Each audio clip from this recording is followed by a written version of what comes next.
Praise the Lord. பிரியமானவர்களே, இயேசுவின் நாமத்தினாலே உங்களுக்கு என்னுடைய அன்பின் வாழ்த்துக்கள். இந்த சமூக ஊடகத்தின் மூலமாக உங்களை பார்ப்பதிலே மிக்க மகிழ்ச்சி. கர்த்தர் உங்களை இம்மட்டும் நடத்தி வந்திருக்கிறார். அவர் இனியும் உங்களை நடத்த அவர் உண்மை உள்ளவராய் இருக்கிறார். இந்த மாதத்தின் துவக்கத்திலே ஆண்டவர் நல்ல ஒரு வார்த்தையை நமக்கு கொடுத்திருக்கிறார். அதாவது 2 கொரிந்தியர் 2வது அதிகாரம் 12வது வசனத்தினுடைய பின்பகுதி இப்படி சொல்லுகிறது: கர்த்தராலே எனக்கு கதவு திறக்கப்பட்டிருக்கையில். அப்போஸ்தலனாகிய பவுல் இதை சொல்லுகிறார். ஒரு மனுஷனுக்கு கதவு யார் திறக்க முடியும்? கர்த்தர் ஒருவர் தான் திறக்க முடியும். இந்த கதவு என்பது வழி வாய்ப்புகளை, வாசல்களை அது என்ன பண்ணுகிறது? அது குறிக்கிறதாய் அது இருக்கிறது. ஒரு நல்ல ஒரு வாய்ப்பு. இதுவரைக்கும் அநேக வாய்ப்புகள் கிடைக்காமல் இருந்திருக்கலாம். இந்த மாதத்திலே கர்த்தர் உங்களுக்கு நல்ல வாய்ப்புகளை கர்த்தர் ஏற்படுத்தி தருவார். ஆமென். அதே அப்போஸ்தலனாகிய பவுல் சொல்லும் பொழுது 1 கொரிந்தியர் 16:19 பெரிதும் அனுகூலமான கதவு எனக்கு திறக்கப்பட்டிருக்கிறது. எப்படிப்பட்ட கதவு? ஆண்டவர் ஏதோ ஒரு குறுகிய காரியத்திற்குள்ளாக ஆண்டவர் நடத்துகிறவர் அல்ல. பெரிதும் அனுகூலமான ஒரு கதவு அப்படின்னு சொன்னா உங்களுக்கு வாய்க்கக்கூடிய ஒரு கதவு. அது என்ன பண்ணப்பட்டிருக்கிறதாம்? அது திறக்கப்பட்டு இருக்கிறது. அல்லேலூயா. கர்த்தருடைய பிள்ளைகள் அநேக காரியங்கள்ல எங்களுக்கு அடைக்கப்பட்டது போல இருக்கிறது. வாசல் அடைக்கப்பட்டது போல இருக்கிறது. எந்த காரியத்திலும் எங்களுக்கு ஒரு திறந்த வாசல் இல்லை என்று சொல்லி நினைத்து கொண்டிருக்கிற உங்களை பார்த்து கர்த்தர் சொல்லுகிறார், உங்களுக்காக எந்த மனுஷரும் வழி வாய்ப்புகளை ஏற்படுத்தி தர முடியாது. யாரும் கதவுகளை என்ன பண்ண முடியாது? திறக்க முடியாது. ஆனால் உங்களுக்காக உங்கள் சூழ்நிலைகளை அறிந்து உங்களை உயர்த்தும்படி, உங்களை ஆசீர்வதிக்கும்படி, உங்களை கனப்படுத்தும்படி, நீங்கள் கர்த்தருடைய பிள்ளைகள் என்று சொல்லும்படிக்கு கர்த்தரே உங்களுக்கு கதவுகளை திறப்பார். ஆமென். இனி அந்த கதவுகளை எந்த மனுஷனும் அடைக்க முடியாது. ஆமென். அல்லேலூயா. கர்த்தருடைய பிள்ளைகளுக்கு கர்த்தருடைய கதவு, அதாவது வாசல், வழி வாய்ப்புகள் எப்பொழுதும் அது திறந்திருக்கிறது. ஆமென். அல்லேலூயா. அதற்கு உதாரணமாக ஒரு மனுஷனை நாம் பார்ப்போம். ஆதியாகமம் 28வது அதிகாரத்திலே 17வது வசனத்திலே யாக்கோபு இவ்விதமாய் சொல்லுகிறான்: அவன் பயந்து, இந்த ஸ்தலம் எவ்வளவு பயங்கரமாய் இருக்கிறது! இது தேவனுடைய வீடே அல்லாமல் வேறல்ல, இது வானத்தின் வாசல். அல்லேலூயா. யாக்கோபுக்கு எல்லாமே அடைக்கப்பட்டுருச்சு. தகப்பன் ஆசீர்வதிக்கிறார், ஆனா ஆசீர்வாதத்தை கொடுக்கவில்லை. தாய் என்ன சொல்லுகிறாங்க? உன்மேல் வருகிற சாபம் என் மீது வரட்டும்னு சொன்னாங்க. ஆனா அவங்க ஏற்றுக்கொள்ளல. இவன் தான் சபிக்கப்பட்டவனாய் வெளியே வருகிறது போல அந்த சூழ்நிலை இருக்கிறது. அவன் அங்க வாழுவதற்கு, தங்கி இருப்பதற்கு ஏசா விடவில்லை. அவன் இவனை பயமுறுத்துகிறான். ஒரு மரண பயம். தகப்பன் ஆசீர்வாதத்தை கொடுக்க முடியவில்லை. தாய் ஆசீர்வாதத்தை கொடுக்க முடியவில்லை. சகோதரன் எதிர்த்து நிற்கிறான். அவனுக்கு வெளி உலகம் தெரியவில்லை. மிகுந்த கவலையோடு வரும் பொழுது, அவன் படுத்து தூங்கும் பொழுது எல்லா வாசல் அடைக்கப்பட்டுச்சு அவன் நினைச்சான். ஆனா அவனுக்கு தெரியாத ஒரு வாசல், பரலோகத்தின் வாசல் திறந்திருக்கிறது. அல்லேலூயா. உங்களுக்கு பரலோகத்தின் வாசல் திறந்திருக்கிறது. ஒருவேளை உங்களுடைய குடும்பத்தார், ஏன் உங்களுடைய சகோதர சகோதரிகள் கூட உங்களுடைய நன்மைகளுக்கு விரோதமாய் அவர்கள் எழும்பி கிரியை செய்யலாம். உங்களுடைய நன்மைகளை தடுக்கலாம். தடுக்கட்டும். ஆனால் பரலோகத்தின் வாசல், தேவனுடைய வாசல், வானத்தின் வாசல், அதனுடைய ஆசீர்வாதம் பூமியிலே மனுஷர் கொடுக்கிறது போல இருக்காது. அது மேன்மை, அது ஆசீர்வாதம், அது மனுஷன் கொடுக்கிறது போல இருக்காது. ஆண்டவர் சொல்லுகிறார், பொல்லாதவராகிய நீங்களே உங்கள் பிள்ளைகளுக்கு நல்ல ஈவுகளை கொடுக்க அறிந்திருக்கும் பொழுது, பரமபிதாவாகிய நான் அதைவிட அதிகமாய் கொடுப்பது அதிக நிச்சயம் அல்லவா? பரமபிதாவுடைய இருதயம் அள்ளி கொடுப்பார், தாராளமாய் கொடுப்பார்.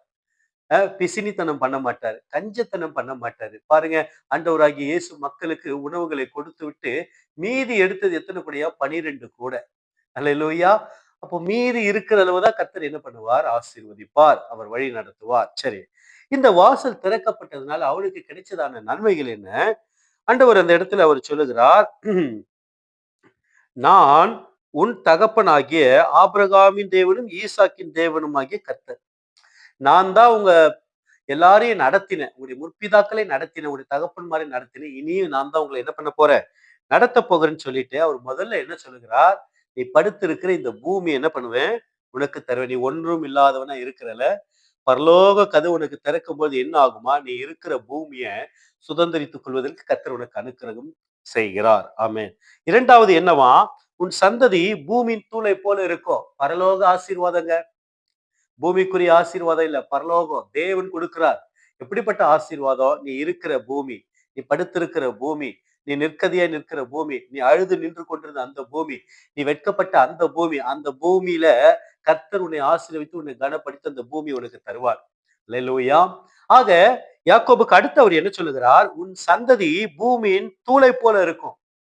நீ அழியணும்னு நினைச்சாங்கல்ல, கர்த்தர் என்ன பண்றாரு, பூமியின் தூளை போல ஆபிரகாமுக்கு சொல்லும் பொழுது, வானத்தின் நட்சத்திரங்களை போல உன் சந்ததி எப்படி இருக்கும், எண்ணி முடியாததா இருக்கும். அப்படி ஆண்டவர் உங்களை, உங்களுடைய பிள்ளைகளை, பிள்ளைகளுடைய பிள்ளைகளை, அதாவது சந்ததியை, சந்தானத்தை, மூன்றாம் நான்காம் தலைமுறை, யோபு அத்தனை தலைமுறையை பார்த்தார் என்று சொல்லி சொல்லப்படுகிறது. அவ்விதமாய் தேவனாகிய கர்த்தர் உங்கள் சந்ததியை பெருக பண்ணுவார். எது, இது எந்த ஆசீர்வாதம், வானத்தின் வாசல் கொடுக்கிற ஆசீர்வாதம், பரலோக தேவன் கொடுக்கிற ஆசீர்வாதம். இதெல்லாம் மனுஷன் கொடுக்கவே முடியாது. ஆமென். அதுக்கு அடுத்து அவர் என்ன சொல்லுகிறார், நீ மேற்கேயும் கிழக்கேயும் வடக்கேயும் தெற்கேயும் பரம்புவாய். அப்படின்னு சொன்னா நீ என்லார்ஜ்மெண்ட் ஆவாய்.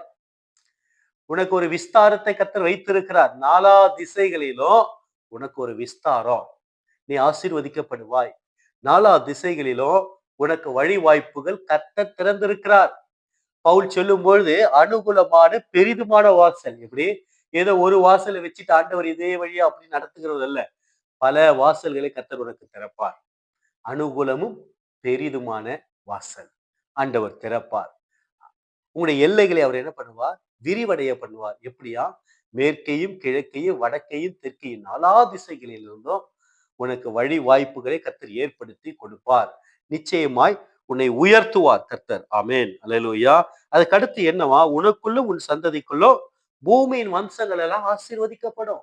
ஆபிரகாமுக்கு சொன்ன அந்த வாக்குத்தத்தத்தை இங்க யாருக்கு சொல்லுகிறார், ஆபிரகாமுடைய பேரனுக்கு சொல்லுகிறார். அல்லேலூயா. இது ஏதோ ஆபிரகாமுக்கு சொன்னாரு என்று சொல்லி நீங்க விட்டுவிட வேண்டாம். எப்படி ஆபிரகாமுக்கு சொன்னது அப்படி யாக்கோபுக்கு நிறைவேறிச்சோ, யாக்கோபுக்கு சொன்னது உங்களுக்கு நிறைவேற போகிறது. ஆமென். உங்களுக்குள்ளதான் அநேகர் ஆசீர்வதிக்கப்பட போகிறாங்க. உங்கள் குடும்பத்தார் உங்கள் நிமித்தமாய் ஆசீர்வதிக்கப்பட போகிறாங்க. நீங்க தான் உங்க குடும்பத்தை நடத்த போகிறீங்க. நீங்க தான் மற்றவருடைய தேவைகளை சந்தித்து கர்த்தர் உங்க கூட இருக்கிறாரு, கர்த்தர் உங்களை ஆசீர்வதிச்சார் என்பதை ஆண்டவர் திறந்து கொடுத்த கதவை நிமித்தமாய் நீங்க அறிந்து கொள்ள போகிறீங்க. மற்றவர்கள் அறிந்து கொள்ள போகிறாங்க, கர்த்தர் உங்களோடு கூட இருக்கிறார் என்று சொல்லி. அல்லேலூயா. அதுக்கு அடுத்து அவர் என்ன சொல்லுகிறார், பூமியின் வம்சங்கள் எல்லாம் உனக்குள்ளோ உன் சந்ததிக்குள்ளோ ஆசீர்வதிக்கப்படும். அதுக்கு அடுத்து அவர் என்ன சொல்லுகிறார், நான் உன்னோட இருப்பேன். எப்படி, கர்த்தர் சொல்லுகிறார், அவர் உங்க கூட இருக்கிறார். வாசலை திறந்து கொடுக்கிற கர்த்தர் அதில் நடத்துவதற்கு உங்களோடு கூட இருக்கிறார். எப்படியா, பிரயோஜனமானவைகளை நான் உனக்கு போதித்து நீ நடக்க வேண்டிய வழியிலே உன்னை நடத்துகிற உன் தேவனாகிய கர்த்தர். உங்களுக்கு எது பிரயோஜனம் அப்படின்னு சொல்லி கர்த்தருக்கு தெரியும். அநேகர் உங்க பிரயோஜனத்தை கெடுப்பாங்க, நன்மையை கெடுப்பாங்க, ஆசீர்வாதத்தை கெடுப்பாங்க. நல்லவங்க போல இருந்து நல்லதை செய்துட்டு சொல்லி காண்பிப்பாங்க. கர்த்தர் அப்படி அல்ல. அவர் உங்களுக்கு பிரயோஜனமானவைகளை போதித்து நடக்க வேண்டிய வழியிலே உங்களை நடத்துகிறதான கர்த்தர். இதுவே வழி என்று சொல்லி உங்களுக்கு பின்பாக சொல்லுகிற ஒரு சத்தம் உண்டாகும். அல்லேலூயா. அதுக்காக அடுத்து அவர் என்ன சொல்லுகிறார், நீ போகிற இடத்துல எல்லாம் உன்னை காத்து இந்த தேசத்துக்கு உன்னை திரும்பி வர பண்ண. அப்படின்னா நீங்க போக்கையும் வரத்தையும் கர்த்தர் உங்களை ஆசீர்வதிப்பார்.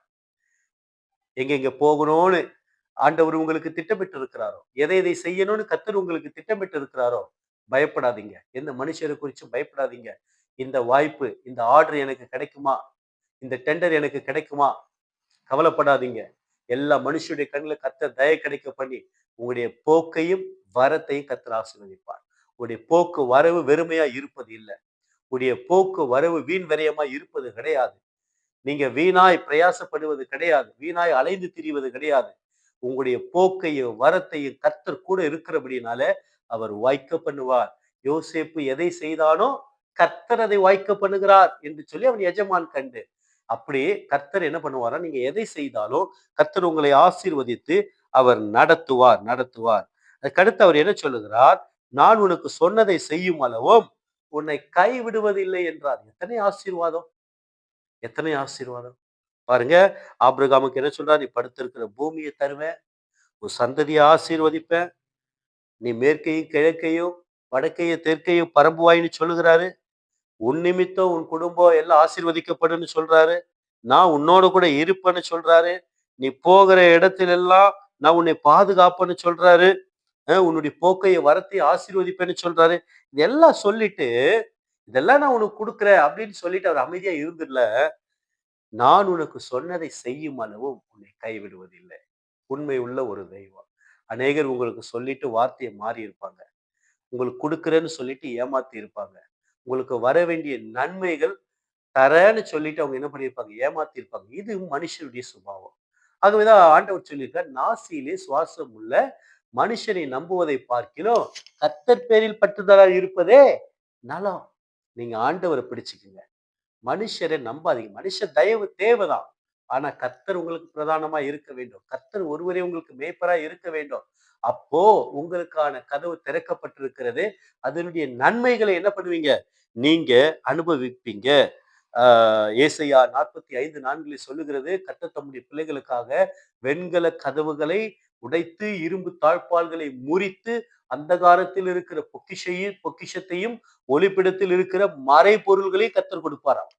எவ்வளவு விசேஷித்த நன்மை பாருங்க. கர்த்தர் அப்படியாய் உங்களை என்ன பண்ணுவார்?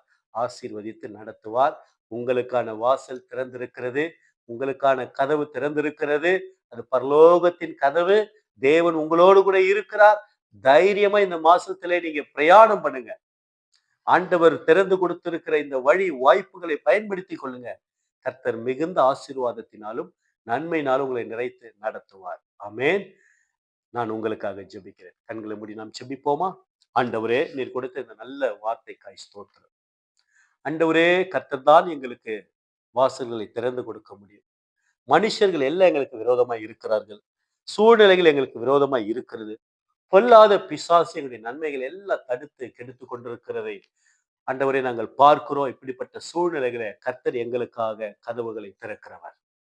அனுகூலமும் பெரிதுமான கதவுகளை திறந்து எங்களுக்கான வழி வாய்ப்புகளை தந்து ஆசீர்வாத நன்மைகளை தந்து இந்த பூமியிலே நாங்கள் வெட்கப்பட்டு போகாதபடி கர்த்தருடைய பிள்ளைகளாய் இருக்கும்படி கர்த்தர் எங்களுக்கு இப்படிப்பட்ட வாக்கு தத்தங்களையும் வாக்கு தத்தத்தின் மூலமாய் அதற்குள்ளே இருக்கிற நன்மைகளையும் ஆசீர்வாதங்களை கர்த்தர் கொடுக்கிறவராய் இருக்கிறீர். அதற்காக நாங்கள் நன்றி செலுத்துகிறோம். யாக்கோபுக்கு வானத்தின் வாசல், அந்த வாசலுடைய ஆசீர்வாதங்கள் என்னவெல்லாம் நாங்கள் இந்த நாளிலே கேட்டோமோ அந்த நன்மைகள் அனைத்தையும் கர்த்தர் தாமே உடைய பிள்ளைகளுக்கு நீங்க தந்து ஆசீர்வதிப்பீராக. இதை கேட்கிற பார்க்கிற அனைவருடைய வாழ்க்கையிலும் இந்த வார்த்தையினுடைய ஆசீர்வாதங்கள் நன்மைகள் இயேசுவின் நாமத்தினால ஆண்டவரே இதை கேட்டுக்கொண்டிருக்கிற ஒவ்வொரு நபருடைய வாழ்க்கையிலும் அவருடைய குடும்பத்திலும் ஆண்டவரே ஸ்தோத்திரம் பிள்ளைகளுடைய வாழ்க்கையிலும் இயேசுவின் நாமத்தினால நன்மைக்கு ஏதுவாக உரித்தாவதாக என்று சொல்லி ஜெபிக்கிறோம்.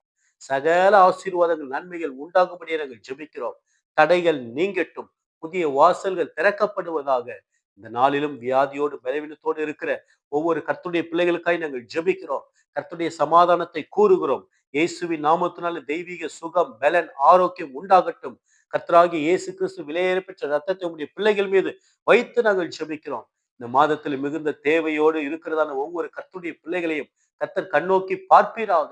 ஆண்டவரே, அற்புதங்களை செய்யுங்க, அதிசயங்களை செய்யுங்க. திருமணம் ஆகாமல் திருமண வயதுக்கு வந்து வரனுக்காக வாழ்க்கை துணைக்காக காத்து கொண்டிருக்கிற ஒவ்வொரு மகனுக்காக மகளுக்காக ஜெபிக்கிறோம். வாசல் திறக்கப்படுவதாக. கர்த்தர் அற்புதமாய் நீங்க நடத்தும்படியே நாங்கள் ஜெபிக்கிறோம். திருமணமாகி பிள்ளை இல்லாமல் கர்ப்பப்பை அடையப்பட்டிருக்கிறதான ஒவ்வொரு கர்த்தருடைய மகளுக்காக ஜெபிக்கிறோம். இயேசுவின் நாமத்தினால ஆண்டவரே தடைகள் நீக்கப்படுவதாக. ஆண்டவரே கரு தரிப்பார்களாக, பிள்ளை பெற்றெடுப்பார்களாக. இயேசுவின் நாமத்தினால தடை நீங்கட்டும் ஆண்டவரே. பிசாசின் போராட்டங்களில மாந்திரிகத்துல பில்லி சூனியத்துல இருக்கிற ஒவ்வொரு கர்த்தருடைய பிள்ளைகளையும் உடைய கரங்களை ஒப்பு கொடுக்கிறோம். இயேசுவின் நாமத்தினால யாக்கோபுக்கு விரோதமான மந்திரவாதம் இல்லை, இஸ்ரவேலுக்கு விரோதமான குறி சொல்லுதலும் இல்லை. வாதைவன் கூடாரத்தை அணுகாது என்று உம்முடைய வார்த்தையின்படி இயேசுவின் நாமத்தாலே ஆண்டவரே பொல்லாத சத்ரு வைத்திருக்கிறதான கன்னிகள் எல்லாம் தெறிப்புண்டு போகட்டும். மாந்திரிகம் பில்லி சூனியம் அழிக்கப்பட்டு போவதாக. ஏவல் பிசாசின் கிரியைகள் அழிக்கப்பட்டு போவதாக. அற்புதம் செய்யுங்க, அதிசயத்தை செய்யுங்க சுவாமி. ஆண்டவரே, எல்லா வாசல் அடைக்கப்பட்டிருக்கிறது, இனி ஒரு வாசல் இல்லை என்று சொல்லி நினைத்துக் கொண்டிருக்கிற உம்முடைய பிள்ளைகளுக்கு பரலோக வாசல், வானத்தின் வாசல், கதவு திறக்கப்பட்டிருக்கிறது. அதை உம்முடைய பிள்ளைகள் காணட்டும், அதை அனுபவிக்கட்டும், அற்புதங்களை செய்து நீர் நடத்தும்படியே நாங்கள் ஜெபிக்கிறோம். என்னை கேட்கிற அருமையான பிள்ளைகளை, இந்த நாளிலே கர்த்தருடைய ஊழியக்காரனாகிய நான் பிதா, குமாரன், பரிசுத்தாவின் நாமத்தினாலே ஆசீர்வதித்து நான் ஜெபிக்கிறேன். குறைகள் நீங்கட்டும், வேதனைகள் நீங்கட்டும், காத்துக்கொள்ளும். இயேசு கிறிஸ்துவின் நாமத்தினால் கேட்கிறோம் பிதாவே. ஆமென், ஆமென். God bless you. God be with you.